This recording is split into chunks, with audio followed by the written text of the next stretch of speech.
Este o mare, mare surpriză, este o expoziție, așa cum vedeți, uniformă.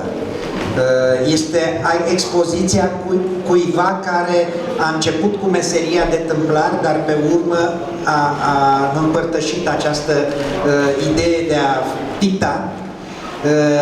El n-a făcut experimente, deci tot ce vedeți aici face parte dintr-o colecție a moștenitorilor artistului. Este, vă spuneam, o expoziție care nu arată nimic ca experiment, ceea ce pe mine m-a impresionat. Sunt culori pe care, din prima clipă când am intrat și le erau deja anotate, am și spus aparenta imagine a unui ținut. Este un secui în adevăratul sens al cuvântului, tot ceea ce vedeți dumneavoastră, dar eu nu o să vă spun foarte multe, pentru că buna noastră colegă Agoto o să vă spună mai multe despre artiști și despre această colecție. Eu îi mulțumesc domnului președinte că este alături de noi. De aceea v-aș invita să ne spuneți câteva cuvinte despre această expoziție, mulțumindu-vă că sunteți alături de noi întotdeauna. Mulțumesc, domnule director, köszönöm szépen. Tisztelt egybegyűltek, tényleg öröm nézegetni, kóstolgatni, élvezni, átélni ezeket a színeket, ezeket a formákat. Meg tud fogni ez a színkombináció, tényleg nagyon specifikus, természetmutató képekre, mégis életet látunk benne ezekkel a nagyon expresszív formákkal. Őszintén, amelyik legjobban megfogott a világításról, a másik teremből. Nagyon érdekes volt nekem az a megváltás fénye, ami ott volt, és nagyon szép az előadás. Egy egész kis filmet tudok azon egy képen látni. Biztos vagyok, hogy önök még többet, még más szemmel, és ha egy kicsit utána olvasok, lehet, hogy én is még inkább felkészültebben és más szemmel tudom nézni ezeket a képeket. Gyönyörűek. Köszönjük szépen a tárlatot kigondolónak, és ugyanakkor örvendek, hogy ez a Székelyföld, Kolozsvár, Budapest axis működik, és hál' Istennek nagyon jó cserék vannak, nagyon jó eszmecserék vannak, és tényleg sok szépet kap, pluszba Kolozsvár is, de ugyanakkor mi is tudunk továbbadni. Köszönöm szépen, és köszönöm a meghívást, köszönöm a tárlatot, és ezzel is gazdagabb Kolozsvár. Köszönöm szépen! Și eu mulțumesc domnului Bacar. De fapt, eu nu mi-am putut imagina, știam după nume, Bodoși, nu mi-am putut imagina că există un artist care nu s-a bucurat de o glorie fabuloasă, de cronici an de an și așa mai departe, dar care oferă o asemenea operă. Nu știu ce vă va spune Agoto, dar eu vă atrag atenția asupra autoportretelor. Sunt lucruri deosebite, vă rog să vă uitați. Eu îți mulțumesc pentru că ai păstrat tot ceea ce vedem aici, cred că din 2006 s-a stins, ai putut să păstrezi așa ceva, este o prețiozitate. Pe de altă parte știu că ne vei face și o donație și îți mulțumesc de pe acum public. Agoto, te rog să ne introduci în universul Daniel. Mulțumesc, köszönöm szépen! Először is szeretettel köszöntök mindenkit Bodosi Dániel Fény és Ritmus című kiállításán. Amint már elhangzott, az egyik nagy öröm számomra az, hogy természetesen megvalósult ez a kiállítás, és hogy pont a születésének 110. évfordulóján. Egy különös egybeesés az, hogy pontosan 40 évvel ezelőtt ezek a képek már jártak Kolozsváron, hiszen 1983-ban a Korunk Galériában, Kántor Lajos szervezésében és válogatásában itt kapott helyet tehát a kolozsvári első egyéni tárlata. Úgyhogy számomra ez egy nagyon nagy öröm volt, hogy ennyi év után, és a képek egy része, hogy nem mondjam azt, hogy zöme, visszajött Kolozsvárra, és ismét megtekintheti az itteni közönség. Nagyon röviden bemutatnám így az életpályát. Elmondhatjuk, hogy Bodosi pályája, képzőművészeti pályája a kortársaihoz képest így viszonylag később indult, tehát egy picit megkésve. Annak ellenére, hogy rajzkészsége és esztétikai érzéke már egészen fiatalkorban megmutatkozott, középfokú tanulmányai után eredetileg épület és bútorasztalosságot tanult Sepsiszentgyörgyön vagy Brassóban a Kressler cégnél. Itt viszont a véletlenek, vagy nevezzük a sorsnak, vagy felsőbb erőknek, aminek szeretné, a véletlenek sorozata úgy akarta talán, hogy pályája más irányt vegyen, és 24 évesen egy munkabalesetben elvesztette 4 ujját, csupán a hüvelykujja maradt éppen a jobb kezén. Ezzel sajnos a bútorasztalosi pályáját teljesen kettőbe törte a sors, viszont ő innen már teljesen tudatosan a képzőművészet fele fordult, és hazaköltözve szülővárosába, Barótra, az akkor Zsögödön élő Nagy Imréhez szegődött tanítványként. És hát Nagy Imre volt az, aki képzőművészeti pályán elindította, az ő irányításával kezdett először rajzolni, festegetni, és ő volt az, aki mindenképp támogatta és ösztönözte őt abban, hogy tovább tanuljon és ne maradjon az amatőr művészek szintjén. Úgyhogy 1941-ben felvételizett és sikeresen felvételizett a Budapesti Magyar Képzőművészeti Akadémiára.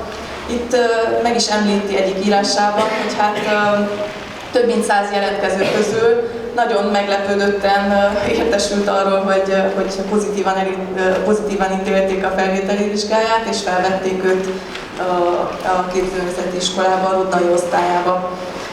Itt megemlíteném, hogy Rudnainál tanult 1941 és 44 között, akárcsak László Gyula, Miklosi Gábor, egy később Barcsay Jenő vagy Hervai Zoltán.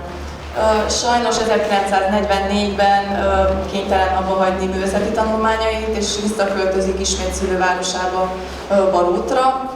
Viszont ettől kezdve teljesen a művészetnek szenteli életét, és 2006-ban bekövetkezett haláláig kissé elszigetelten, magányosan úgy értem, hogy a többi, vagy a képzőművészeti élet körforgásából picit elzártan itt az alkotásnak szenteli életét, és azzal foglalkozik.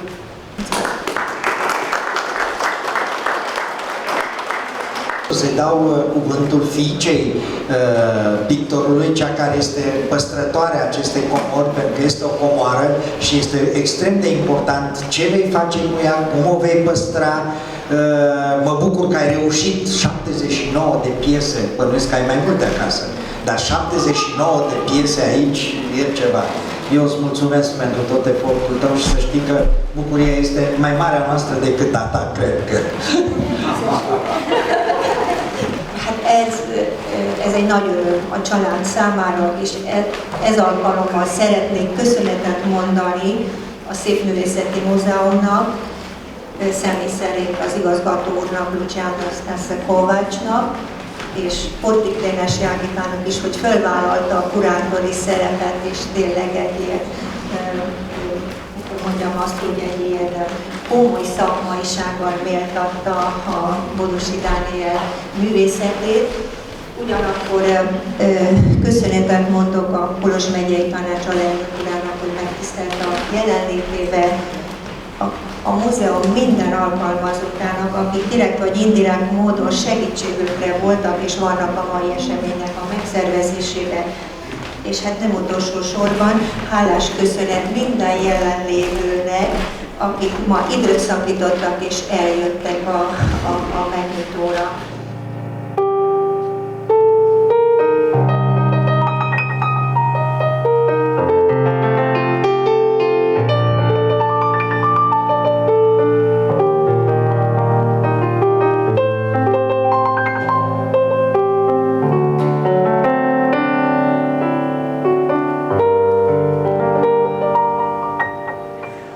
Annak ellenére, hogy azt mondanám, hogy ez a 60 évet felölelő életmű nagyon egységes, akár stilisztikai szempontokra gondolunk, vagy akár a témára is.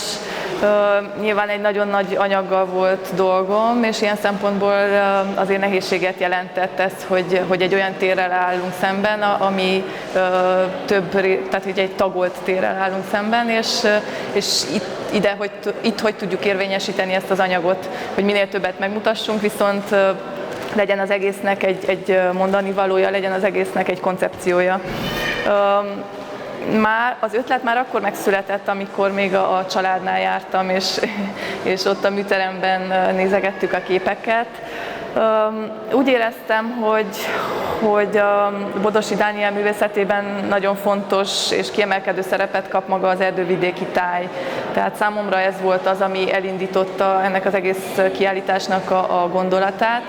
Viszont a tájban ugyancsak fontos szerep jut az embernek, nagyon fontos szerep jut a mindennapi tevékenységeknek, ezeknek a rurális, vidéki élet egyszerű mozzanatainak, és akkor úgy gondoltam, hogy a táj felől közelíteni meg az egészet, és tovább menve közelíteni utána a tájban megjelenő emberek fele, az egyszerű falusi ember, az ember és állat kapcsolatát bemutatni, illetve ezt a nagyon természetközeli állapotot, amit ő tapasztalt is, tehát nem csak látott, hanem földművelőként ezt így meg is tapasztalta. A tájnak is van egy ilyen mitikus jellege, tehát annak ellenére, hogy köthető földrajzi helyekhez, úgy érzem, hogy ezt valahogy ő átemelte egy ilyen mitikus térbe, és annak ellenére, hogy mondjuk egy abszolút banális hétköznapi jelenetet látunk, maga a parasztokat is, vagy a képen megjelenő egyszerű alakokat is valahogy egy ilyen tényleg szakrálisnak mondható térbe vagy közegbe emeli, ami egy ilyen általános érvényű megfogalmazást enged. Utána a következő termekben már egy kicsit így líraibb hangvétel érezhető. Nekem nagyon tetszettek személy szerint ezek a picit ilyen melankolikusabb vízparti tájak, amik, tehát annak ellenére, hogy tényleg felismerhető rajtuk akár a hegy, vagy a különböző környéken levő vizek, források, patakok, stb. De mégis egy ilyen elvontabb, egy kicsit ilyen bukolikus, árkádiai jelenet hangulata van ezeknek a képeknek. És úgy gondoltam, hogy ez egy jó kapcsolatot teremt a rurális élet, illetve a következő téma, a tánc, a ritmus, a női test mozgása között, tehát átvisz ebbe a lírai vonalba úgy az életműbe, és úgy gondoltam, hogy ez egy ilyen jó átvezetőt jelent így a kiállításban is. Tehát ahogy említettem, a következő állomás ez lenne, ahol már a fény kap központi szerepet, tehát itt a képcímekből is azért ez kiérződik, vagy nagyon jól nyomon követhető, hogy napkelte, napnyugta, szürkület, stb. Tehát, hogy ő komolyan foglalkozott a fénnyel, és hát ezeknek, ahogy spektrumaira bontja a színeket, ezeknek egy olyan vibráló ritmusa van ezeknek a képeknek, ami tényleg annyira lenyűgöző így a látogató számára. Próbáltunk egy külön teret szentelni a következő témának is, ami már egy kicsit ilyen urbánus jellegű, itt látszik, hogy már a modernebb kor témái is foglalkoztatták, akár a smog, vagy a katedrális, vagy a város című képeken, és hát visszatérve, vagy visszakapcsolva a rurális élethez, tehát hogy a falusi élet mozzanataként ugyanakkor megjelennek ezek az érdekes témák is, mint például a pletyka, vagy hogyan működik a falusi közösség, és számomra érdekes volt ez a virrasztás, vagy a halál gondolatának a feldolgozása, tehát hogy azt is a rurális térben, azt hogy élik meg, hogy ez mit jelent ennek a közösségnek, és úgy gondolom, hogy ilyen szempontból fontosak ezek a virrasztás, vagy a Végtisztesség című képek. És hát egy teljesen külön szeletét képviselik a portrék és arcképek, amit szintén nagyon fontosnak tartok a kiállításban, annak ellenére, hogy számszerűleg sokkal kevesebbet tudtunk elhozni ebbe a térbe és megmutatni, de úgy gondolom, hogy ez mivel ilyen vázlatszerűek, egy ilyen nagyon friss és üde színfoltja a kiállításnak, tehát hogy nem a kidolgozott olajképeket látjuk, hanem egy sokkal spontánabb, egy skiccet, ahol tényleg akár a Banner Zoltán portréjára gondolok, vagy önarcképre, tehát hogy néhány mozdulatból, néhány vonásból vagy vonalból hogy tudja ezt a karaktert felépíteni. Én ezt látom az egyik legnagyobb értékének, hogy egy egyedi stílust dolgozott ki, amit egy teljes életművön keresztül hűséges is maradt ehhez, tehát hogy emiatt nagyon egységes az életmű, azért, ami szerintem, vagy véleményem szerint elég ritka azért, hogy egy 6 évtizedet átölelő vagy felölelő életmű ennyire egységes legyen stilisztikai szempontból.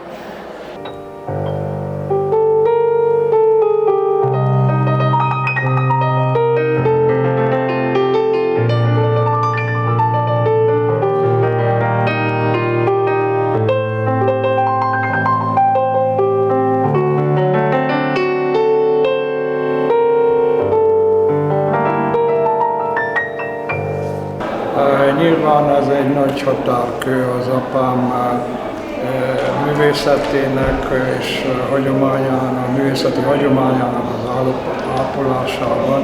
Egy ekkora méretű kolozsvári kiállítás, hiszen életében se és azután se volt ekkora méretű kiállítás és ilyen színvonalas hely. Kolozsvári Művészeti Múzeum, és azok a művészek, azok a szakemberek, akik megszervezték és megvalósították ezt az eseményt. Ugye gondolok itt az igazgató úrra, és főleg Portik Brénessy Ágota, aki szenzációsan válogatott a több száz műből. Tulajdonképpen számunkra is egy meglepetés ez a kiállítás, már Portik Brénessy Ágota egy más szemléletben, más szempontok szerint válogatta össze a képeket. Olyan képekre is fókuszált, amik őszintén, amikre én nem is emlékeztem. Nekem egy nagyon fontos dolog apám hagyományának az ápolása, hiszen nem csak mint tisztelet, hanem az is, hogy én is alkotó tevékenységet folytatok, és nagyon sokat tanultam apámtól, mint alkotó embertől. Tehát megtanultam azt, hogy akkor kell alkotni, amikor ihleted van. Addig kell dolgozni, amíg egy-egy feladaton, egy részleten, amíg olyan lesz, ahogy szeretnéd, és hogy végül is az alkotó munka egyfajta gyötrelemmel jár, amit be kell vállalni ahhoz, hogy kialakuljon az, vagy létrejön az az alkotás, amit szerettél volna. Most a másik dolog az, hogy ami nekem nagyon értékes az, hogy az egy sikerült ebből egy közösségi eseményt kovácsolni, és eljöttek nem csak szakemberek, hanem ismerősök, magukról elszármazottak, volt kollégáim, akik Kolozsváron vannak, és ezekkel is találkoztunk egy új közegben. Tehát ezek a találkozások végül is, ezeken a találkozásokon mindig kell egy apropó is, ugye? És ez a kiállítás egy apropó is volt ahhoz, hogy találkozzunk ezekkel az emberekkel.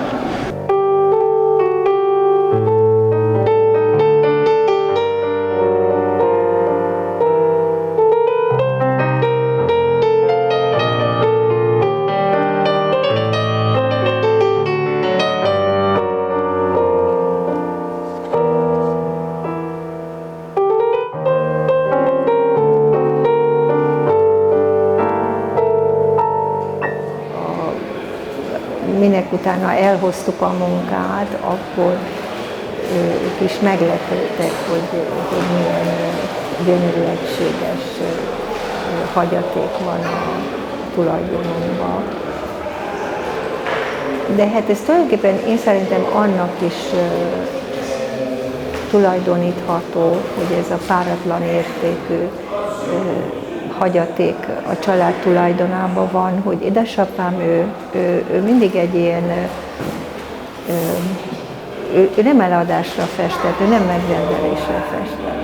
Ő a maga gyönyörűségéről, ilyen belső kényszerből alkotott.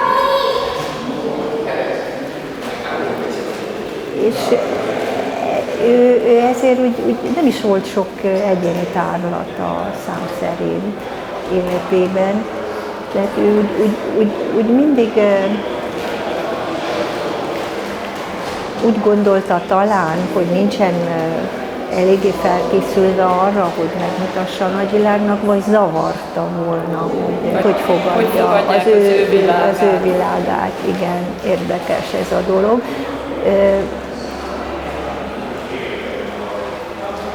Hát most, hogyha a Barnard Zoltánt említem, aki a monográfiáját megírta, ő ugye foglalkozott a 20. századi erdélyi művészettel, és e keretén belül a székely festőket ilyen nemzedékekre osztotta, és ugye az első nemzedéknek tartotta a három nagy festőnket, Nagy Istvánt, Nagy Imrét és Márton Ferencet. Édesapámat a művészetével a második nemzedékben sorakoztatja be, és úgy értékeli, hogy e keretén belül a Székely Festőiskola második nemzedéke keretén belül ő az egyetlen, aki egyetlen egy tájegységet, ugye ez az erdővédek, ugye a mi örömünkre, tájegységnek a természeti, társadalmi és kulturális valóságát bevitte a művészetbe.